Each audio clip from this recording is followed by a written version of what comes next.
America का tariff बम लगातार फट रहा है। अब अमेरिकी राष्ट्रपति डोनाल्ड ट्रंप ने विदेशी दवा पर टैरिफ लगाया है। डोनाल्ड ट्रंप ने शुक्रवार को ऐलान किया कि फार्मा प्रोडक्ट्स यानी दवाओं के आयात पर 100% टैरिफ लगेगा। विदेशी दवाओं पर यह टैरिफ 1 अक्टूबर 2025 से लागू होगा। अमेरिकी राष्ट्रपति डोनाल्ड ट्रंप के इस कदम से फार्मा इंडस्ट्री में हड़कंप मचने की संभावना है। ट्रंप ने ब्रांडेड या पेटेंटेड फार्मास्यूटिकल उत्पादों के आयात पर 100% टैरिफ लगाने की घोषणा की है। ये टैरिफ तभी माफ़ किया जाएगा अगर कंपनियां अमेरिका में अपनी मैन्युफैक्चरिंग प्लांट का निर्माण शुरू करें।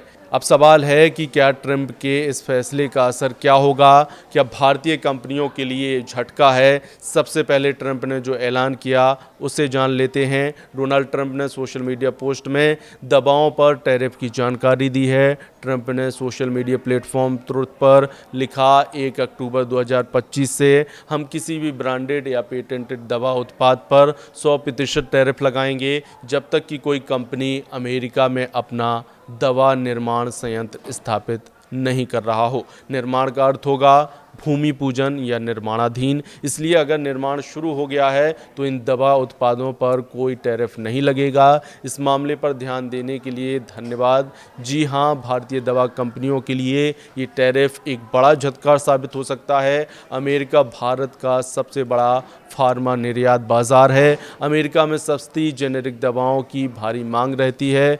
यही कारण है कि भारत पर भी इसका असर पड़ने की संभावना है। डोनाल्ड ट्रंप द्वारा दवाइयों पर 100% घोषित टैरिफ मुख्यतः ब्रांडेड और पेटेंटेड दवाओं पर केंद्रित है। इन पर बहुराष्ट्रीय कंपनियों का दबदबा है, मगर जेनेरिक और विशेष दवाओं पर भी असर पड़ने की संभावना बनी हुई है, जिसका बादशाह भारत है। अमेरिकी भारतीय दवा कंपनियों का सबसे बड़ा बाजार है, खासकर सस्ती जेनेरिक दवाओं के लिए। अगर टैरिफ 1 अक्टूबर से लागू होता है तो भारतीय बाजारों को इसका नुकसान हो सकता है। अगर आंकड़ों पर गौर करें तो भारत ने 2025 में पहली छमाही में ही अमेरिका में $3.7 बिलियन का दवा निर्यात किया है। साल 2024 में भारत ने अमेरिका को $3.6 अरब मूल्य की दवाएं निर्यात की। प्रमुख भारतीय कंपनियां जैसे डॉक्टर रेड्डीज लेबोरेटरीज, सन फार्मा, ल्यूपिन और अरविंदो फार्मा जैसी कंपनियां लंबे समय से अमेरिकी बाजार से लाभान्वित हो रही हैं। ये कंपनियां दवा के मामले में बहुत हद तक अमेरिकी बाजार पर निर्भर हैं। इन कंपनियों का एक बड़ा हिस्सा राजस्व अमेरिका से आता है। अगर टैरिफ लगता है तो उन्हें भी इसका नुकसान उठाना पड़ सकता है।